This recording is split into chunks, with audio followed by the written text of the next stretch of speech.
BJP के घटक दल भी सब लोग जानते हैं, एनडीए के सभी घटक दल, कि किस हिसाब से तंत्र मंत्र पूरा सिस्टम लगा करके चुनाव हुआ। उस समय भी हम चुनाव में भी घूम करके कहते थे कि नीतीश जी को भाजपा के लोग जो है हाईजैक कर रखे हैं और इनको दोबारा कुर्सी पे बैठने नहीं देंगे। देखिए, सब लोग जानते हैं कि बिहार का चुनाव जो है एनडीए ने ये नारा दिया था कि 2025 से 30 फिर से नीतीश। और जिस तरह से चुनाव हुआ, बीजेपी के घटक दल भी सब लोग जानते हैं, एनडीए के सभी घटक दल, कि किस हिसाब से तंत्र मंत्र पूरा सिस्टम लगा करके चुनाव हुआ। और उस समय भी हम चुनाव में भी घूम करके कहते थे कि नीतीश जी को भाजपा के लोग जो है हाईजैक कर रखे हैं और इनको दोबारा कुर्सी पे बैठने नहीं देंगे।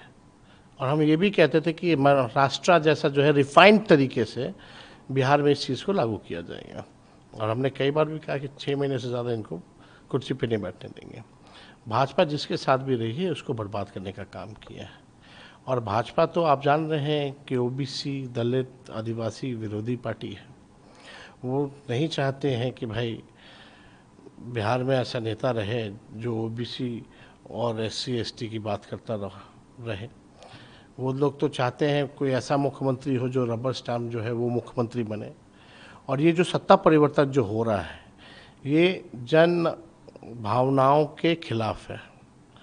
यानी जनता में जो है नाराज़गी है, लोग जो है बीजेपी के असली चाल चरित्र को जान रहे हैं। हम नीतीश जी के साथ भी काम किए हैं पहले भी, लेकिन ज़्यादातर विपक्ष में हम रहे हैं।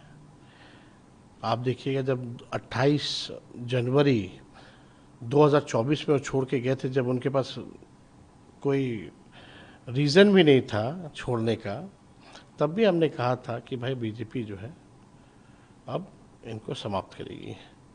आपको दुख है? तो हमारी पूरी सहानुभूति है उनके प्रति, और जो भी उन्होंने बिहार की सेवा की है उसके लिए हम जो है उनको धन्यवाद भी देना चाहते हैं। कार्यकर्ता जो है बड़े आक्रोश में जेडीयू के देखे जा रहे हैं, हर जगह रो रहे हैं, चिल्ला रहे हैं। जेडीयू ऑफिस कार्यालय के हम तो जान रहे थे, जब ये बात कहा था 28 जनवरी 2024 को कि जनता दल यूनाइटेड ख़त्म हो जाएगी, लेकिन 2024 में एनडीए को, खासतौर पे बीजेपी को जो 400 सीट का जो बात करती थी वो उसके अनुकूल उनका रिजल्ट नहीं आया, इसलिए 1 साल डिले हो गया, वरना पहले ही ख़त्म कर देता। आप उस स्टेटमेंट को उठा के देखिए।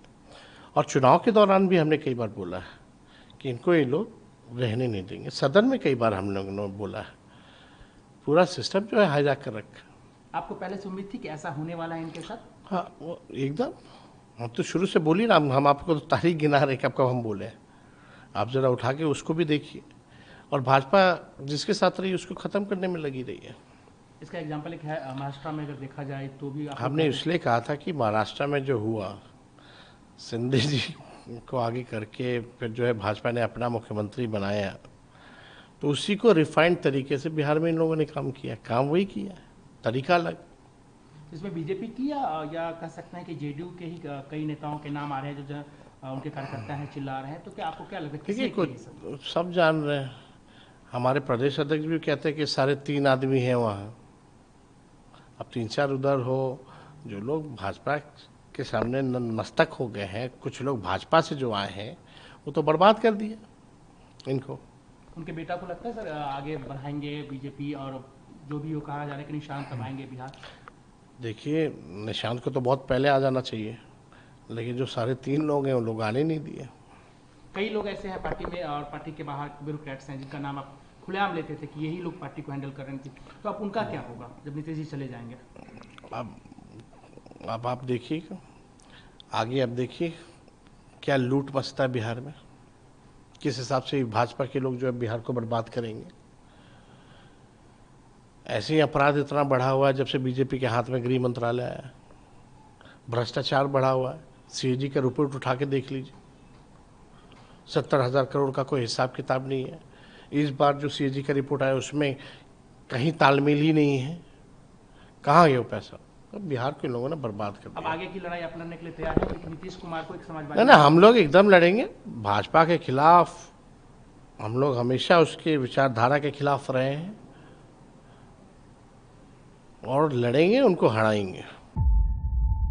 जीरो हमने इन्वेंट किया, हमने बताया दुनिया को, जहां योग है वहां रोग नहीं। सबसे पुरानी सभ्यता है हमारी।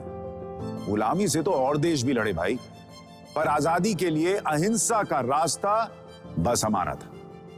अपने पसीने से जमीन सींचता किसान और घर में घुसकर मारने वाले जवान, बस इसी मिट्टी ने जने हैं। इसके हाथ ने जब थामा जज्बा तो इतिहास रचे।